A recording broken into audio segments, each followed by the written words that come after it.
What are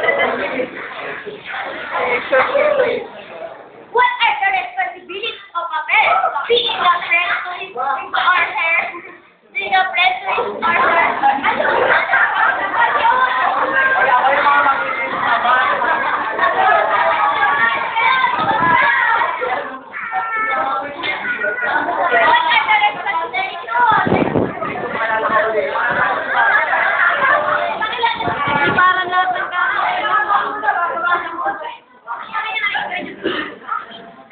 Sige, mamaya ka na ako niya.